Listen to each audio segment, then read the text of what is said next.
बेईमानी बाहर लाता हूं तो इनको जो इकोसिस्टम है वो चिल्लाने लगता है, बोले मोदी हिंदू मुसलमान लाए। अरे मोदी तो ये जो हिंदू मुसलमान के नाम पर देश को तोड़ने वाले लोग हैं ना, उनका कच्चा चिट्ठा खोल रहा है।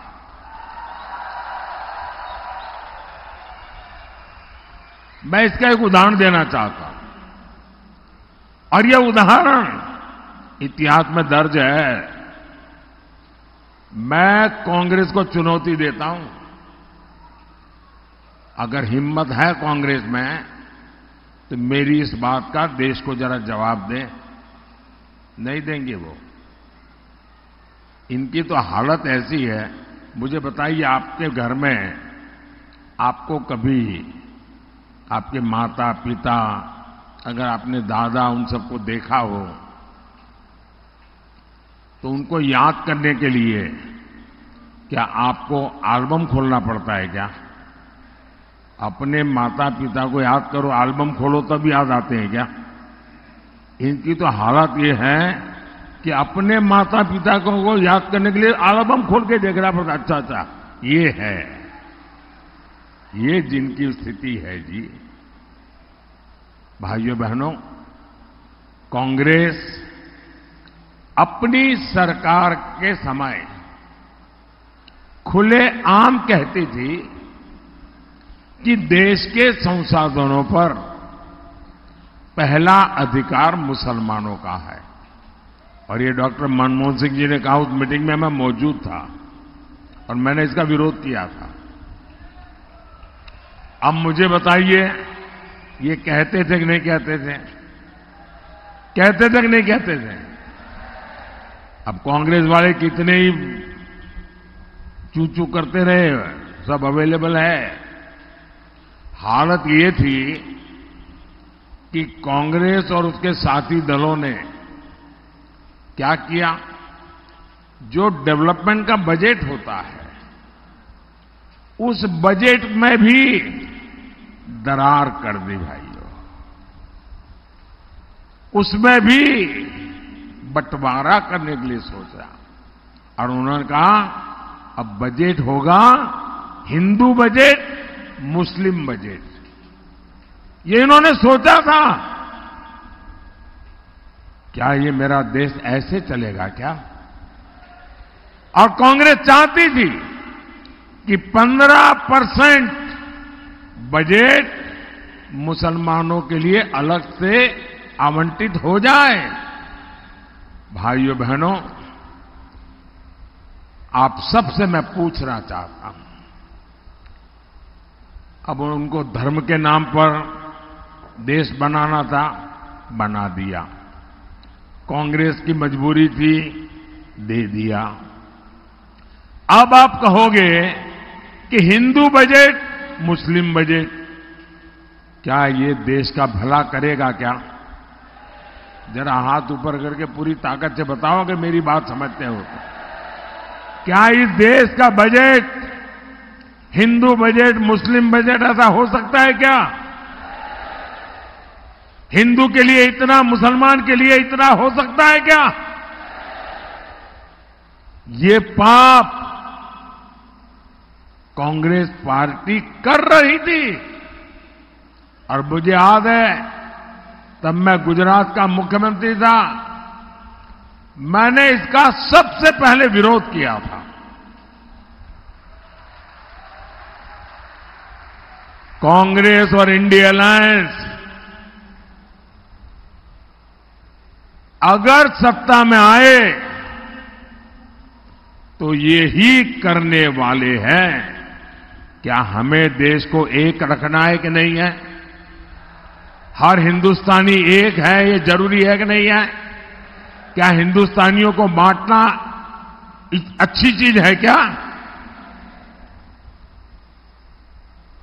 मैं आपसे फिर एक बार पूछता हूं, क्या ऐसे लोगों को सिर्फ यहां नहीं, पूरे महाराष्ट्र में एक भी सीट जीतनी देनी चाहिए क्या?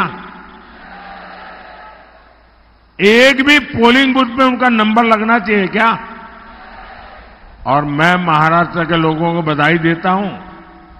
पहले 4 चरण में उन्होंने ये इंडी अगाड़ी को चारों कोने चित्त कर दिया है। साथियों, आज भी इंडी अगाड़ी और कांग्रेस के शहजादे तुष्टीकरण का वही पुराना खेल खेल रहे हैं।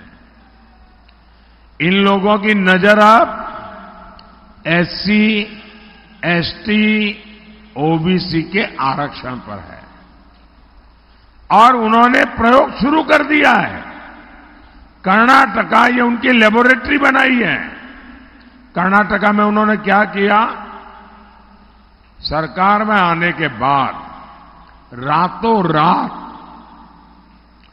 कर्नाटका में जितने मुसलमान थे, रातों रात एक हुक्म निकाला कि सारे मुसलमान ओबीसी है। रातों रात सब मुसलमान को ओबीसी बना दिया और ओबीसी का आरक्षण का जो कोटा था उसकी बहुत बड़ी लूट उन्होंने उनको दे दी, टुकड़े कर दिए। और आरक्षण की यही लूट कांग्रेस पार्टी पूरे देश में करना चाहती है। आप मुझे बताइए, ये एससी, एसटी, ओबीसी का आरक्षण के टुकड़े करके वो किसको देंगे? किसको देंगे? वही खेल करेंगे कि मुसलमान वोट देता है, मुसलमान को दो। जिनसे ये वोट जिहाद करवाने की बात कर रहे हैं, आप मुझे बताइए, आपने महाराष्ट्र में इंडी अगाड़ी में एक भी व्यक्ति ने, एक भी नेता ने इसका विरोध करते किसी को सुना है क्या? चुप बैठ गए। और मोदी सब जगह पे बोलता है तो कहते हैं मोदी हिंदू मुसलमान कर रहा है। मोदी हिंदू मुसलमान नहीं कर रहा है। मोदी उनके हिंदू मुसलमान का जो खेल है देश की जनता के सामने उसको खुला कर रहा है। और मुझे बताइए, एक कर्तव्य मुझे करना चाहिए कि नहीं करना चाहिए? क्या मुझे चुप रहना चाहिए? क्या मेरी छवि के लिए मुझे देश को तोड़ने देना चाहिए? क्या मेरे लिए मेरी छवि से ज्यादा मेरे हिंदुस्तान की एकता मेरे लिए प्राथमिकता है। भाइयों बहनों, कदम कदम पर देश को बांटने की सोचने वाले क्या आपके वोट के हकदार है? क्या आपके वोट के हकदार है? क्या साथियों, इंडी अलायंस के लोग जब तक सत्ता में थे, इन्होंने देश कैसे चलाया था? देश के भीतर बाजार सुरक्षित नहीं थे, सिनेमा हॉल सुरक्षित नहीं थे, होटल हो, रेस्टोरेंट हो, रेलवे स्टेशन हो, कुछ भी सुरक्षित नहीं था। और जो आज फर्स्ट टाइम वोटर होंगे ना, उनको तो ऐसी कोई चीज का पता ही नहीं होगा, क्योंकि उस उम्र में उनकी उम्र 5 साल, 7 साल, 8 साल रही होगी। उनको बताना जरा अपने 18, 20, 22, 25 साल के बच्चों को कि कांग्रेस के जमाने में अनाउंसमेंट होता था, कोई लावारिस चीज दिखाई दे तो छूना मत। रेलवे स्टेशन पर, एयरपोर्ट पर, बस लावारिस चीज दिखाई दे, कहीं लावारिस टिफिन दिखाई दे तो दूर रहना, पुलिस को बताना। कहीं लावारिस बैग दिखाई दे तो दूर रहना, पुलिस को बताना। कहीं लावारिस कुकर दिखाई दे, दूर रहना, बम होगा। ये लावारिस वाली चीजें यानी एक प्रकार से जीवन का हिस्सा बन गई थी और कहीं पर भी बम फूटते थे। भाइयों बहनों, 2014 के बाद आपके कान पर लावारिस से दूर रहो ऐसा आया क्या? ये खेल करने वाले लावारिस हो गए कि नहीं हो गए? साथियों, 10 साल पहले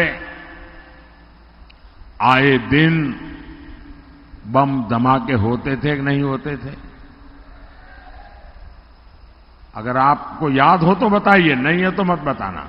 बम धमाके होते थे? जरा हाथ ऊपर करके बताइए, बम धमाके होते थे? आतंकवादी खुलेआम धमकियां जारी करते थे कि नहीं करते थे? सीमाओं पर गोलीबारी, राज्यों में नक्सली हमले, ये रोज की बात थी कि नहीं थी? लेकिन कांग्रेस की सरकार क्या करती थी? वो पाकिस्तान से गुहार लगाती थी और कांग्रेस अमन के कबूतर उड़ाकर फोटो निकलवाती थी जी। अमन के कबूतर उड़ाए जाते थे, मोमबत्तियां जलाई जाती थी, मोमबत्तियां। और क्या कहते हैं? प्लीज प्लीज हम पर आतंकी हमला मत करो, यही बोलते रहते थे। अरे वीर भारत भूमि की साख पर कांग्रेस ने बहुत चोट पहुंचाई थी। और जब से आपने मोदी को सेवा का मौका दिया, तब से क्या हुआ? Surgical strike, air strike. अब पाकिस्तान ने एटम बम की धमकी देना बंद कर दिया है। लेकिन साथियों, आपको एक और बात नोट करनी चाहिए। भारत को धमकी देने का काम पाकिस्तान की तो नहीं हिम्मत, लेकिन कांग्रेस वाले वो फाइल लेके घूम रहे हैं। कांग्रेस वाले कह रहे हैं, कांग्रेस नेता कह रहे हैं कि पाकिस्तान का सम्मान करो, उनसे सर झुका के बात करो। क्यों? उनके पास एटम बम है, एटम बम। अरे उनके पास रखरखाव के पैसे नहीं यार।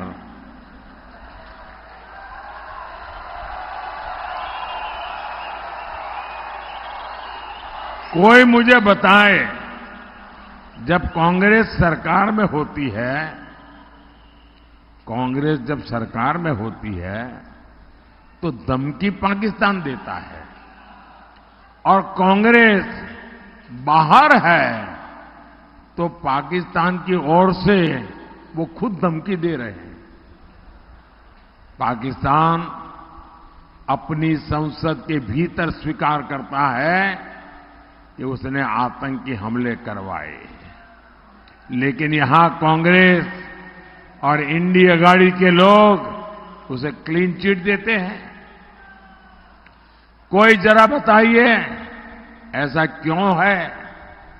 इंडिया अघाड़ी वाले पाकिस्तान की तरफ से बैटिंग क्यों कर रहे हैं? भाइयों और बहनों, कांग्रेस की मानसिकता तो हमेशा तुष्टीकरण वाली रही है, लेकिन बाला साहब की बात करने वाले भी कांग्रेस का कुर्ता पकड़ करके खड़े रहे हैं। कांग्रेस अलगाववादियों, आतंकवादियों का समर्थन करती है। नकली शिवसेना उसके साथ खड़ी है। कांग्रेस के लोग छत्रपति शिवाजी महाराज का अपमान करते हैं। आपने देखा है ना, कांग्रेस के शाहजादे ने मंच पर कैसे छत्रपति शिवाजी महाराज का तिरस्कार किया था।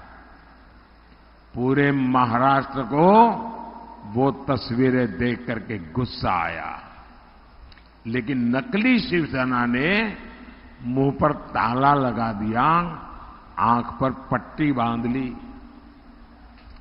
कांग्रेस के शहजादे महाराष्ट्र की धरती पर वीर सावरकर का भी अपमान करते हैं, लेकिन नकली शिवसेना की हिम्मत नहीं पड़ती कि उन्हें ललकारे। और मैं चुनौती देता हूं, ये इंडिया अघाड़ी वाले यहां बैठे हैं ना, वो शाहजादे के मुंह से 5 वाक्य वीर सावरकर के पक्ष में बुलवा करके दे दे। करो भाई, मेरी चुनौती उनको। ये इंडी गाड़ी के बड़े बड़े नेता ने, हाँ, उन्होंने चुनाव जीतने के लिए उसको कह दिया कि भाई तुम वीर सावरकर बोलना बंद करो। तब से उसने बोलना बंद किया। क्यों? कि चुनाव का डर था। लेकिन हिम्मत है तो वीर सावरकर की महानता के 5 वाक्य इस शाहजादे से बुलवाइए। मेरी इन नकली शिवसेना से चुनौती है, ये नकली एनसीपी से ये चुनौती है। क्या वीर सावरकर के लिए 2 अच्छे शब्द बोल नहीं सकते आप? इंडी अघाड़ी की सरकार में याकूब मेमन की कब्र संवारी जाती है और इंडी अघाड़ी में राम मंदिर के निमंत्रण को ठुकरा दिया जाता है। राम मंदिर के लिए आए दिन अपमानजनक भाषा बोली जाती है। मैं जरा महाराष्ट्र के लोगों से पूछना चाहता हूं, क्या आपको ये स्वीकार है?